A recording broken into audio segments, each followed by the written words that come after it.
নমস্কার। সঙ্গীত শিল্পী, বিশিষ্ট সঙ্গীত শিল্পী স্বাতী বিশ্বাস আয়োজিত এই কবিতা পাঠের অনুষ্ঠানে আমাকে আমন্ত্রণ জানানোয় আমি আন্তরিক কৃতজ্ঞ। সঙ্গীত শিল্পী স্বাতী বিশ্বাসকে আমার আন্তরিক শ্রদ্ধা ও অভিনন্দন। আমি পরপর দুটি কবিতা পাঠ করব।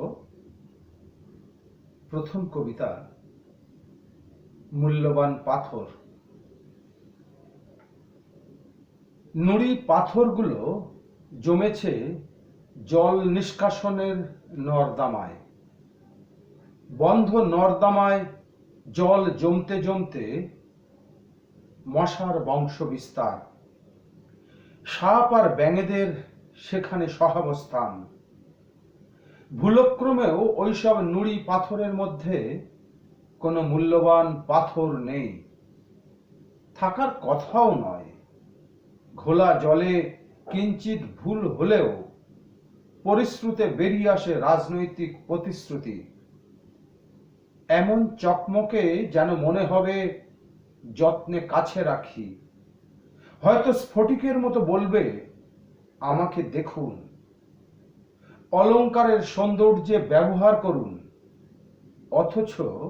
অথচ কোষ্ঠী পাথরে ঘষলেই নাক কাটা সুপনাকার মতো অ্যাসিডে ভস্মীভূত হয়ে বেরিয়ে আসবে কঙ্কাল। আজ পর্যন্ত একটাও পাথর সত্যের মুখোমুখি দাঁড়িয়ে মূল্যবান হয়ে উঠিনি।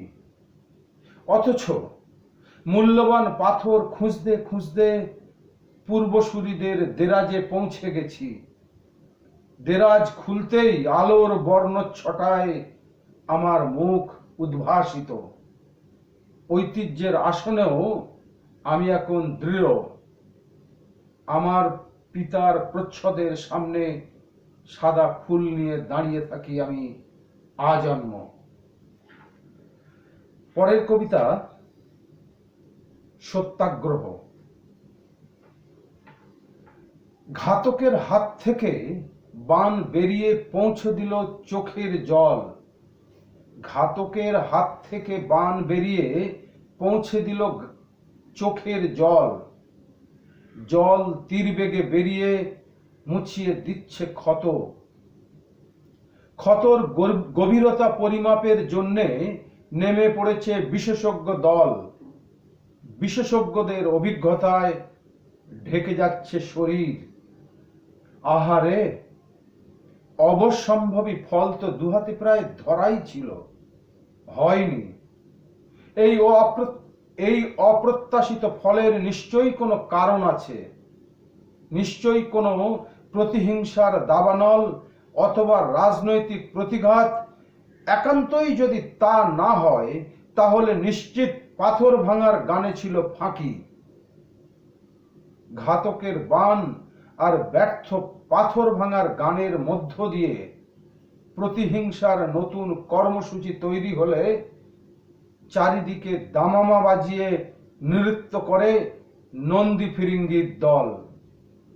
অথচ এখনো লাঠি হাতে দাঁড়িয়ে গান্ধী সত্যাগ্রহের লবণ হ্রদের পাশে। আগামীকাল নিশ্চয়ই স্নান সেরে দেবতাদের প্রণাম করতে পারবো। নমস্কার।